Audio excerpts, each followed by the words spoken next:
Hi guys, how are you? Hi Raj. Hi. Hi, Betska. Hi, Raj. Hi. Thank you for joining me today. What I'd love to do is discuss a very important, in fact, it's a vital topic on how to build a booming business. And this is one of the books that I've written many years ago, but it really says, do what you love and soar with success. But particularly, I want to focus on the beliefs that business people need inside themselves in order to have a booming business.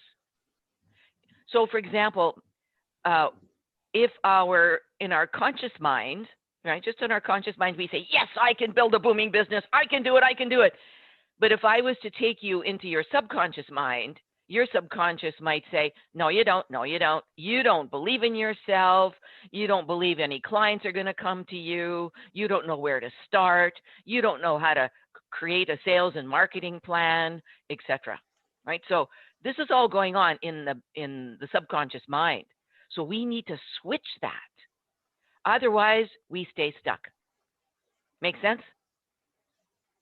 Yeah, absolutely. Yeah. So this is what I want to cover today, and it's a big topic, but I thought we would just cover a few major beliefs that business people need in order to build a booming business. But let's start with our fears.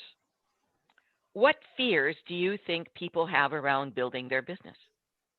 Think about people in general, like all the people in different parts of the world. What fears do they have around building their own business?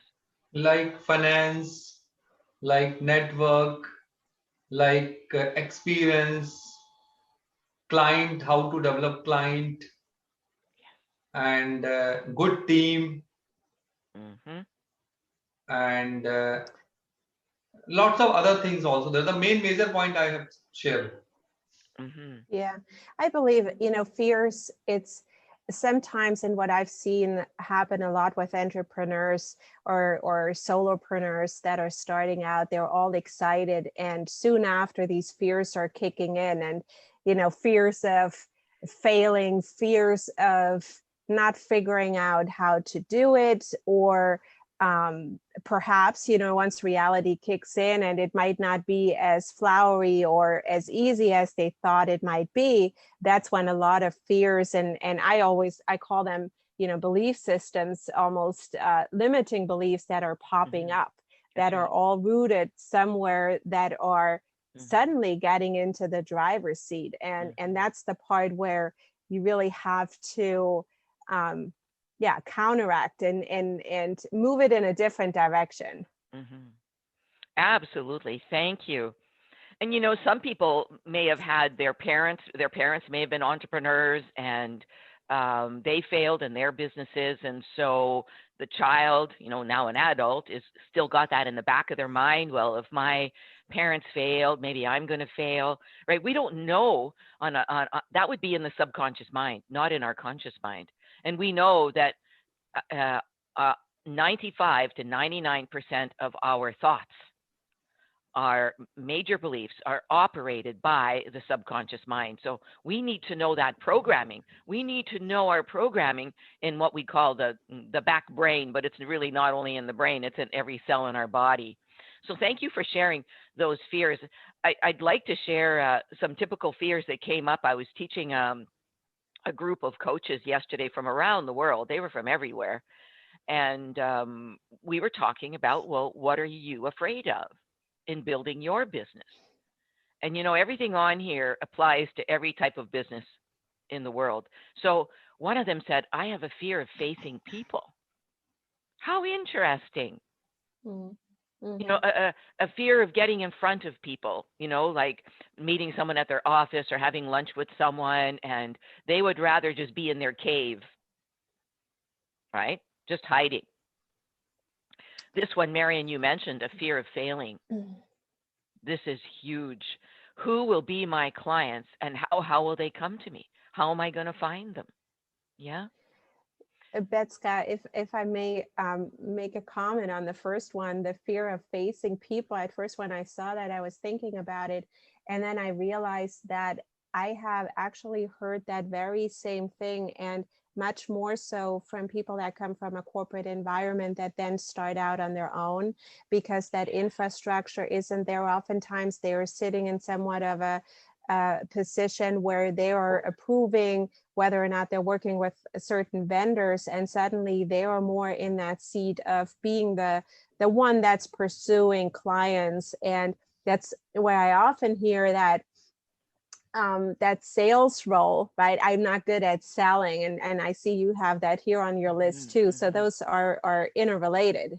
Yes, exactly. Yeah, it is fascinating. And along with the fear of failing, by the way, a huge one that I work with when I'm doing one-on-one coaching with people is the fear of success. Yes, yes. And that Isn't was, that interesting? yeah, that was my fear many years ago, because I thought if I get too successful, maybe my husband will leave me, right? Or if I get Mm-hmm. too successful, I'm not going to have enough time for myself, right? Or I'm not going to have enough time to spend with my husband or my child or my dog or my friends. I'm going to be too caught up. Mm. And, and in fact, that fear of success is often uh, more powerful in the subconscious mind than the fear of failing. So fascinating, right? It is. Yeah, interesting. And then this next comment, this next fear, it just seems such a great deal of effort and work to create a plan. I was talking to them about making sure they create a sales and marketing plan, because if you fail to plan, you plan to fail.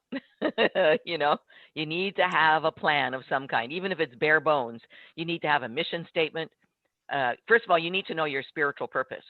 Why has God put you on this planet? What is your purpose in life? And from there, you create your company's vision statement, your mission, your values, your goals, your business units, right? What what are your top 3 business units? What are you going to be selling? And then your target markets, your horizontal and vertical target markets, and then uh, what's your pricing going to be? How are you going to promote them? How are you going to keep your company profitable, right? And then strategically look at how to strategically grow your business. So I'm talking to them about all this, and it's all in my book, Build a Booming Business, right? And they're going, oh my God, you want me to do all this? You want me to create all this? And I say, yes. I don't care if it's 5 pages or 200 pages. You need to tell yourself. You need to tell your angels. You need to tell your higher power. You need to tell the universe, whatever you want to call it, what you want your plan to be.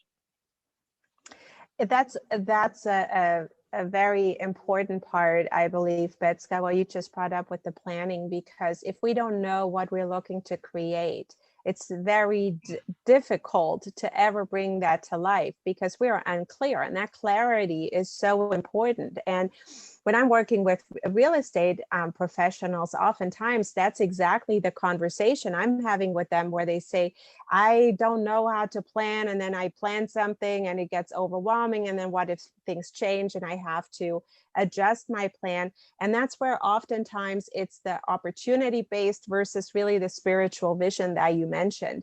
Once you have a spiritual vision, that doesn't change. That remains the same, because that is rooted in everything that you do. Yeah. Whereas if you go for just simply opportunities, that's where I've seen the fears coming up much more. And that's where people and professionals start to fall over and get overwhelmed before they even started the plan. So I love what you said with this plan. It might sound so big, but you can literally start with a 2-page document. Yes, you can. And outline what it is that you're looking to create, what is your vision, and then fill in a few of the points. And from there, kind of start moving, because in the end, it's in the action. You know, when you're sitting there creating a 200-page plan, it's probably going to take you a very long time. And if you're sitting back, and sometimes that's another fear why people are putting a lot of into that plan, because they're afraid to get started. Yes, that's right. And here's something very simple. This one shocked me. I was coaching a lawyer one day, And she came onto the call and she said, Betska, I really need to know something. And what's that, dear? And she said, I need to know how to set a goal. I went, what? Mm-hmm. You've been to law school, you've got your degree, and you're still looking at how to make a goal? You see? So these are simple things that sometimes business people overlook. How to Yeah. create a goal. Yeah. But good for her that she brought it up, Oh, yes. because I've seen a lot of non-action because someone wasn't clear on how to do it or what to do. And so what they did instead of bringing it up was to just hold back. And that we know leads nowhere. That's right. Yes. Thank you. So, with this particular student, and she's quite advanced in her training, she just said, again, it just seems like such a great deal of effort and work to create a plan, and it's so dynamic. And she said, then it might all change. So I'm going to put And it all this work might. into it, and it might change. And I said, yes, you have to be flexible with your plan, but you Yeah. have to start somewhere. You have to at least tell the universe what your spiritual purpose is, what your mission, your vision, your values are, your passions, like let's start honing in on it. And some of these people have been coaching for many years and still don't have a plan, but they're not getting very far because they're stuck, right? The next fear here down here was a tendency to be in hiding, especially with videos. So to make videos, and today people are making video blogs. They're just doing a huge number of things on video because of COVID, and but it makes you have to go and face people. You have to be in front of people. You have to learn how to speak in front of people. The other fear down here was self-sabotaging patterns. They can see their own self-sabotaging patterns and playing small towards the whole market. So they're thinking that other people are better than they are, for example, or they're thinking, I'm never going to be successful. And this is subconscious or could be conscious, right?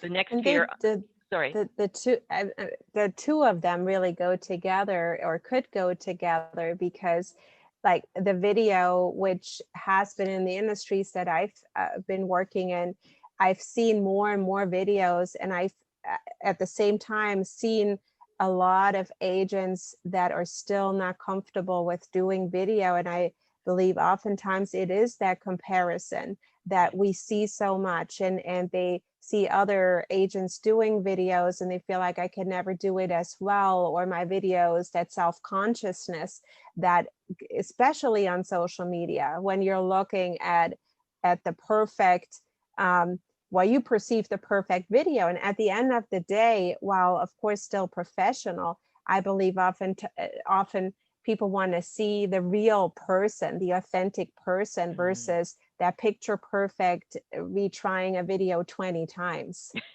Yeah, for sure. Oh, that's a really good point. Thank you. One of the other fears was I worry I can't deliver as promised. That I really appreciated that authenticity, right? I'm worrying that Mm-hmm. I'm promising all this stuff and I won't be able to deliver it. Wow. Another one on the bottom, and this is from a coach that's been around for a long time. He's been training with us for several years, and he said, am I good enough? Even though I've had tremendous results for clients every single time, but still in the back of his mind, am I good enough? And I am going to bet that the majority of business people out there have this fear. It's hiding, but it's niggling. It's in the background. Am I good enough? And then that last one, Marion, you already talked about, I don't know how to sell. So we could go on and forever and have a great conversation around more fears, but this was just fresh from yesterday's class, so I thought I'd bring it up. But the main ones here are fear of facing people, fear of failing, fear of success, right? Having to put all this work into a business plan. Oh my God, it's so much work. And self-sabotaging patterns and not knowing how to sell. I have a fear I don't know how to sell, right? So, And isn't it interesting that all of these fears that you've listed here, and I I'm in full agreement. Those are exactly the fears that I have seen with entrepreneurs most often mentioned. And the interesting part to me and the fascinating part is that they all lead back to some limiting beliefs that are deep embedded into the subconscious, that when we are treating, so to speak, the symptoms, we're not getting it at the root. We really have to dig deeper Yes, and we almost do. create a new decision Yeah. around these Yeah. beliefs. And I have seen, like, I'm working with, interestingly enough, another lawyer from another country, and her limiting beliefs were stopping her from getting a job. And we had to dig deep. We had to go into her cells to find out when her limiting belief started, the exact age, the event when it started, and to find that limiting belief that is repeated all throughout her lifetime. And then we switch it. Every time we meet, we would switch it. And she got 3 job offers in the last week. So, Mm-hmm. when this is pretty awesome. That's wonderful. All right. Maybach music. Can anybody out